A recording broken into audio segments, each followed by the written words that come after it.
அல்லேலூயா. ஆமா, நல்ல வார்த்தையை மகிமைப்படுத்துகிற பிள்ளைகள் இருந்தீங்கன்னா, அந்த சத்தியத்தை புரிந்து கொண்டோமானால், நாம் எல்லோரும் கிறிஸ்துவின் திருவுடல் என்று நீங்க அறிஞ்சிட்டீங்கன்னா, நமக்குள்ள என்ன வராது? பிரச்சனை வராது. நீ பெரியவனா, நான் பெரியவனா, நீ அப்படி செய்யலாமா, இப்படி உன்னை நான் ஏத்திடுவனா, நீ உயர நான் வந்து பாத்துருவனா, எந்த ஒரு காரியம் வராது. பவுல் அழகா சொல்றாரு, கண்ணானது சரீரத்தில் வேற ஒரு கையை பார்த்து நீ எனக்கு தேவையில்லைன்னு என்னைக்காவது சொல்லுமா? கையானது காலை பார்த்து நீ எனக்கு அவசியம் இல்லை என்றால் சொல்லுமா? ஐயோ, அந்த பவுல் சொல்ற அந்த வார்த்தையெல்லாம் நான்லாம் ஏங்குவாங்க, திருச்சபை மக்கள் அப்படிலாம் இருந்துட மாட்டாங்களா அப்படின்ட்டு. அவர் சொல்றாரு, ஒரு பாதத்தில் ஒரு கட்டை விரல்ல கொஞ்சோண்டு ஒரு முள்ளு குத்திருச்சுன்னா முழு சரீரமும் என்ன செய்யும்?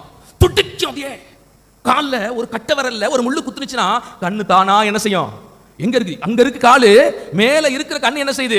கண்ணீரை சொரியும். அந்த கை அதை போய் பரபர அதை எடுத்துட மாட்டவான்னு துடிக்கும். திருச்சபையில் இருக்கிற பிள்ளைகள் நீங்கள் ஒவ்வொருவரும் உங்க சகோதரர்களை சகோதரிகளை அப்படி நேசிக்கணும். அதுதான் நீங்க கிறிஸ்துவின் திருவுடல் என்பதை அடையாளப்படுத்துகிறது. இன்னைக்கு சபையில் என்ன நடக்குது? அவன் ஒளிஞ்சிட மாட்டானா, இவன் ஒளிஞ்சிட மாட்டானா, அந்த சீட்டில் நம்ம போய் உட்காந்துட மாட்டோமா?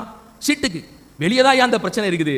நீங்க பாடி ஆஃப் த கிரைஸ்ட்ங்கிற சத்தியத்தை உணர்ந்துட்டீங்கன்னா, புரிஞ்சுட்டீங்கன்னா, நம்ம சபையை பார்த்து எவனும் பல்லு போட்டு என்ன செய்ய மாட்டான்? பேச மாட்டான். நான் சொல்ற இந்த வார்த்தை கேட்கிற நீங்கள் இந்த வருஷமாவது என்ன செய்யணும்?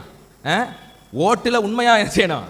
இருக்கணும். ஆண்டவர் யாரை எந்த பதவி வைக்கிறாரோ அதுக்கு நம்ம விட்டு கொடுத்துடணும். யார் வந்தானே? என் சகோதரன் தானே, என் சகோதரன் தானே, யார் வந்தானே அவருக்கு நான் உற்ற துணையாக நிற்போம். அதை பார்த்து வெளியவர்கள்லாம் வெட்கப்படணும். வசனம் இப்படி சொல்லுது, பிசாசை வெட்கப்படுத்துகிறவர்களாக நம்ம என்ன செய்யணுமா? யாரை வெட்கப்படுத்தணும்? பிசாசு நம்ம கிட்ட பிரச்சனையை கொண்டு வந்துடணும், சண்டை பிடிக்கிறத பார்த்து அவன் ரசிக்கணும்னு நினைச்சிட்டே இருக்கிறான் எப்ப பார்த்தாலும். அதனாலதான் இயேசு கடைசியா தம்முடைய சீசர்களை பார்த்து இப்படி சொன்னாரு, நீங்கள் ஒருவரில் ஒருவர் அன்பா இருந்தால் நீங்கள் என்னுடையவர்கள் என்று இந்த உலகம் அறிந்து கொள்ளும். ஐயா, இயேசு தம்முடைய சீசர்களை பார்த்து பேசுறாரு.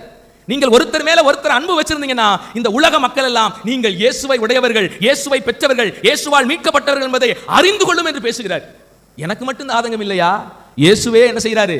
எல்லாத்தையும் பார்த்துட்டு தான் இருக்கிறாரு. தம்முடைய பிள்ளைகளை என்ன பண்றாங்க, ஏது பண்றாங்க, எல்லாத்தையும் அவர் பார்த்துக்கிட்டு தான் இருக்கிறாரு. அவரும் பல சமயங்களில நம்ம நல்லா இருக்கிற போது, நாம் வார்த்தைக்கு அர்ப்பணிக்கிற போது ஆண்டவர் ரொம்ப சந்தோஷப்படுறார் நம்முடைய பிள்ளைகளை பார்த்து. சில சமயங்கள் நம்ம பண்ற வேலைகளை பார்த்து ஆண்டவர் என்ன செய்யறாரு?